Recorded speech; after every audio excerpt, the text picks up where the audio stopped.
Deep in Tasmania's southwestern wilderness, the Franklin River remains as one of the Earth's last truly wild places. A group of 10 adventurers, armed only with inflatable pack rafts and a couple of weeks of rations, we set off on a trip that's been years in the making. The river throws absolutely everything at us, with terrifying rapids and back-breaking portages, but sometimes our campsites are nothing more than riverside boulders. The raw beauty of this river, matched with the committed paddling it demands, makes for the trip of a lifetime.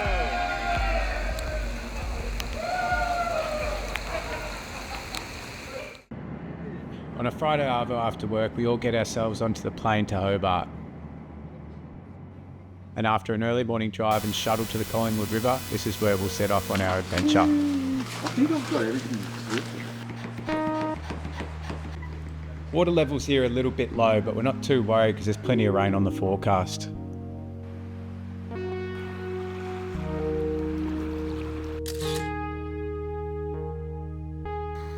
While Selby and I had paddled the top section of this river this time last year, the bulk of the rest of the river was a big unknown.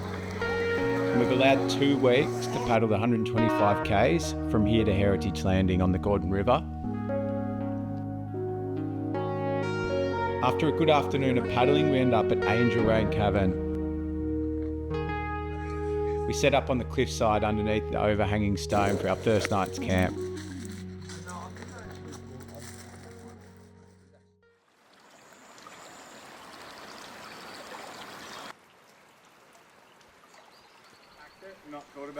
Our first morning on the river, and we're all getting used to our daily setups of boat and gear.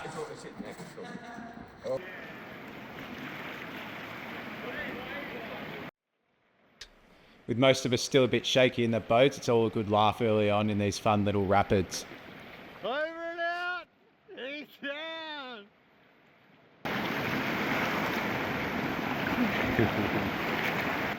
Another one bites at us! I thought you weren't coming out today, Russ. We find our way through Logjam Rapid, which we all run, and I have a bit of a close call myself with the second log portage. When we get to Nasty Notch, we put together a 10-man human chain to portage the boats across. By this stage, the rain starts to really come down, and we know it's time to get serious as we take on the rapids of Dissension Gorge.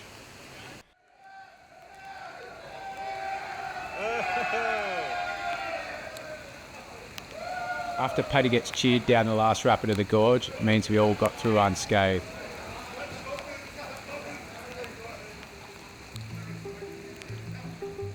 As we float through the spectacular arena abyss, we're really feeling the cold and there's nowhere to stop and have a dry lunch, so we decided to get some cave cover under one of the cliffs and have a little bite to eat.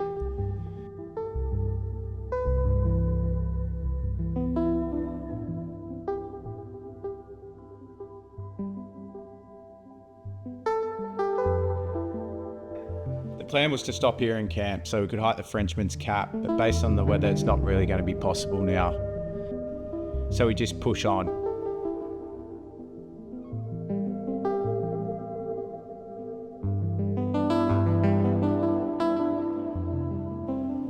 We paddled a whole day with the river rising, and we couldn't find anything that really resembled a campsite.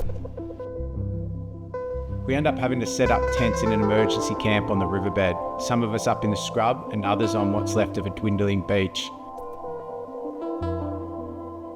And as the water rapidly rises, more of the beach campers end up coming up to the bush camp one by one, except for one.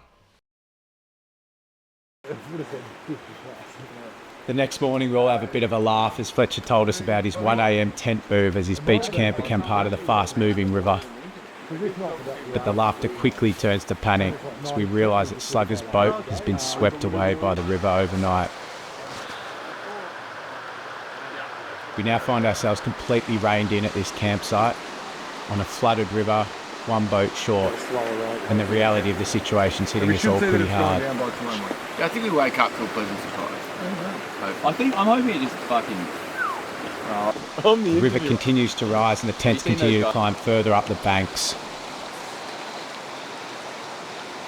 Harry whips up a pot of hot chocolate and tips in a bit of Jameson whiskey as we brainstorm a plan to tackle this dangerous high water with one boat missing. The catamaran's actually good. I've done that before. When you tie two together and you do oars for two people, it works really well. It's just you've got a wide boat, but you can still steer it, you can still do everything. I'll get one of them. Thank you very much. Oh, yes! Oh, that puts a bit of bloody lead in the pencil. That is a highlight. And we start what becomes a bit of a trip tradition, Cheers, cheers. game of cards called Presidents and Shit Kickers.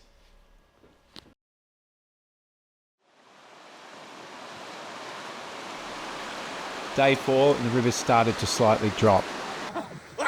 After a bit of an attempt for search for Slugger's boat, we decided it's time to rig up the 3-man double raft system. It's not ideal, but it's all we've got. As we start to paddle down the river, we discover the spray skirt for Slugger's boat wedged in some trees. And not too long after, perched up on a rock shelf, there it is, Slugger's boat. It's amazing. Well, when I saw the skirt, I was like, I think we might be on.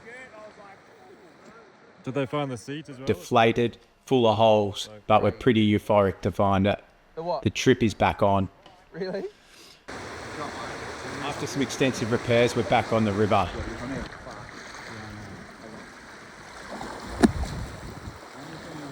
Before we know it though, we have a few of the paddlers stuck in a hole in the river, causing a pile up of boats and some scary hold downs for a few of the boys.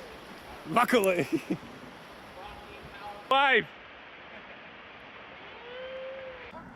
We regroup at the base of this epic waterfall and reflect on a moment that was a bit of a wake-up call.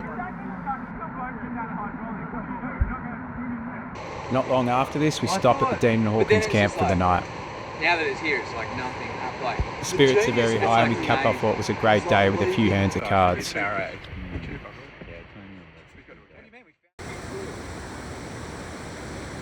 a real rapid.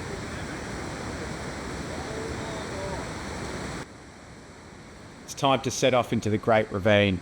We knew this was the most spectacular part of the river, but as soon as we arrived at the first major portage at the Churn, we were all instantly blown away by the power and the size of the river.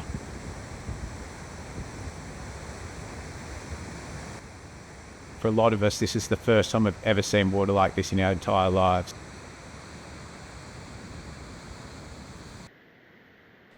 This was our first full pack down portage where we needed to fully deflate the boats and get everything into packs.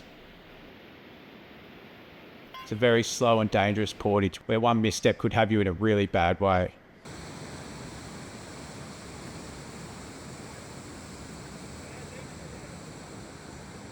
A short paddle on mostly still water and we're at the chorus gates, collection of rapids in close succession. And a whole new level of difficulty we'd not seen on this trip so far. We ran into a commercial operator running 2 large rafts and they said if we weren't confident hitting all of these rapids, we should just stop here. The Thunderrush is not too much further down and this is a paddling must. And when he said that, we didn't even know what he meant by paddling must. Half of our group decided to portage the entire collection of half a dozen rapids. And as for the paddlers, first down was Fearless Harry and Hendy, who both actually made it look quite easy. The rest of us runners had mixed results, with a few solid swims and a couple of great throw rope rescues.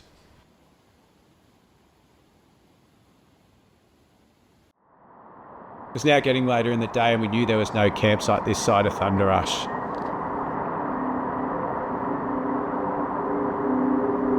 We all get ready to see our fate as we paddle closer towards the distant rumble.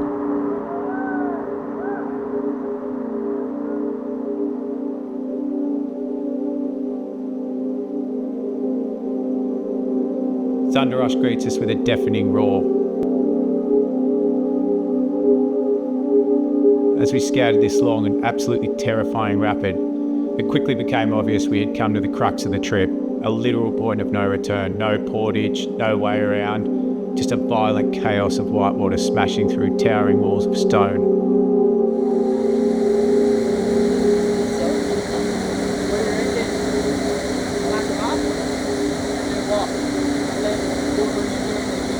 Some of the braver souls in the group thought, let's just run it. But the rest of us were pretty far from shore. We all agreed we had nothing to lose to sleep on it and decide in the morning, and hope that tomorrow the river may have come down a bit, making it a bit more doable. So we set up camp at the top of Thunder Rush and lay down to rest on some boulders to the sound of this almighty rapid.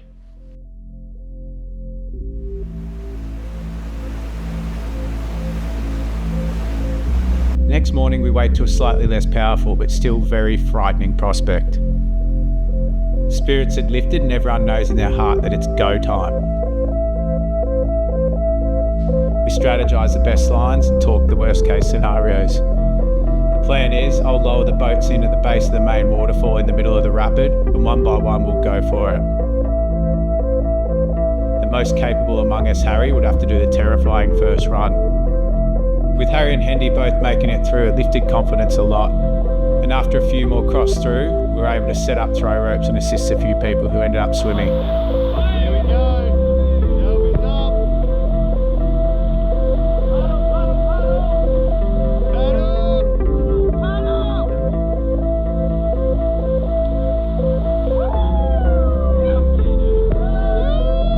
Then it was just Louis and I, the last to run.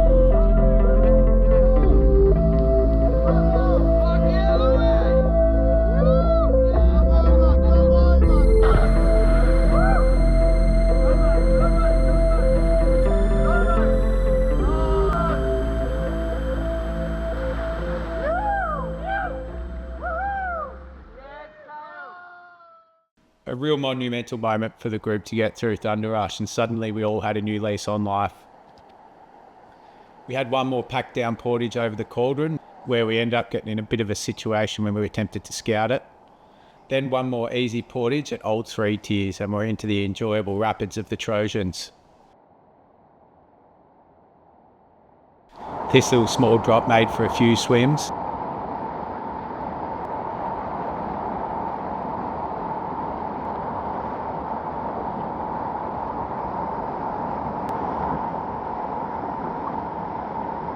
And a few close saves.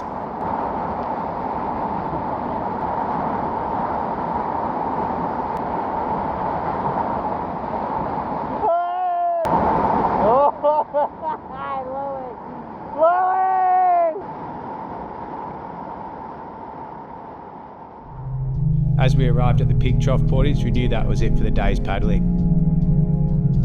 And we set up camp at the Rock Island Bend. This is truly one of the most beautiful places most of us have ever come across. And having seen countless photos and videos of it over the years, it really is another level of magic in real life. Made even better with a setting sun and the crux of the trip, Thunder Rush, in our rearview mirror.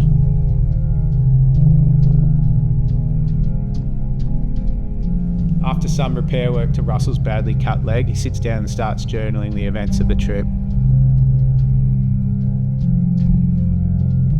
Harry instantly seemingly dead to the world. It really was just one of those days.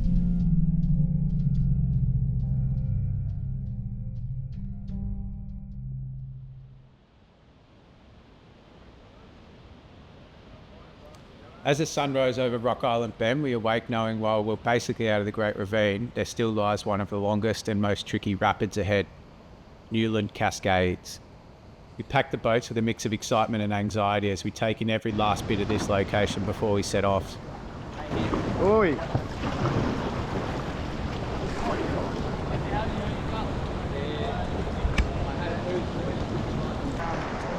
What's the advice on this one, Harry? Don't come out. Scout at the top.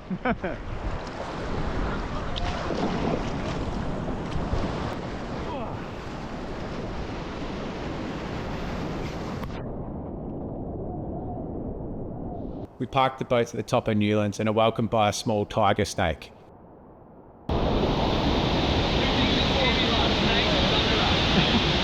First down as usual are the Cowan brothers.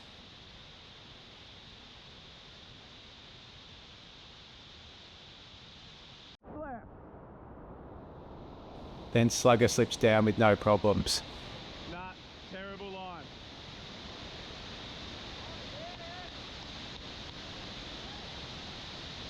Slugger did it on hard mode. We saved the best for last, with Paddy pulling out the most flawless trick manoeuvre of the trip.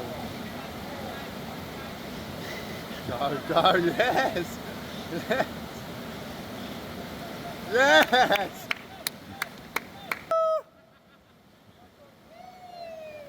Great work! Now it's my turn. I paddle in with Jordan not too far behind me.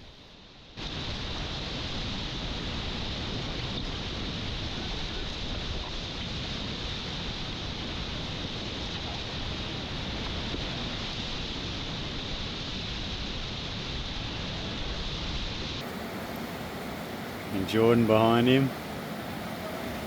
Bloody wave. Woo! Jordan had a big hit then. Oh, he's out. Swim. He loves swimming. Yeah, you'll be right. Paddy, you right? I'm gonna catch the boat back here.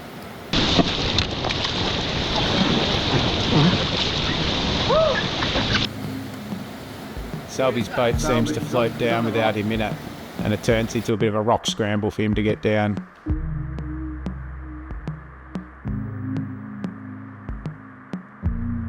All in all, we made it down without any issues, and as a group we know we've overcome the most challenging rapids of the trip. We could just enjoy the rest of this float down the lower part of the river.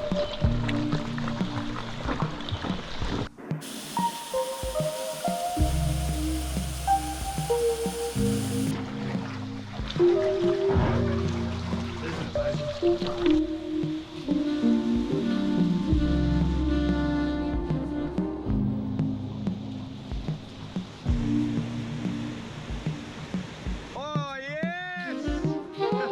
Over the rock. That was a fun one, eh? After a bit of a search, we finally located the Kudakina Cave, a sacred Aboriginal site with amazing history going all the way back to the Ice Age.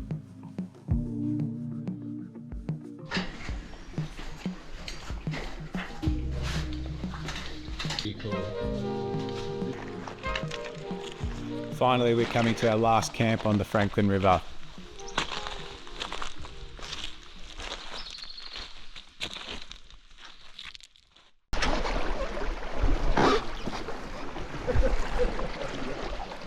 We're all up very early today to try and get the tide and wind for this last portion of the paddle. The guidebook was telling us that this last 22 k's on the Gordon River could take 2 days or more. The mighty Gordon. Luckily enough, when we got on the river, we were blessed with good tide and no wind.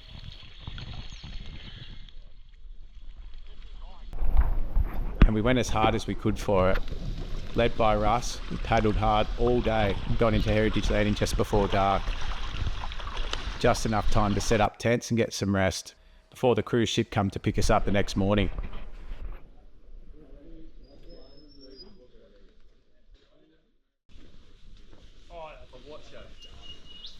Final pack up, and the thought of eating something after the jerky and begoring was very exciting. What about the battle of the past? Oh Lord, why did Look at that bar, boy. take her from me?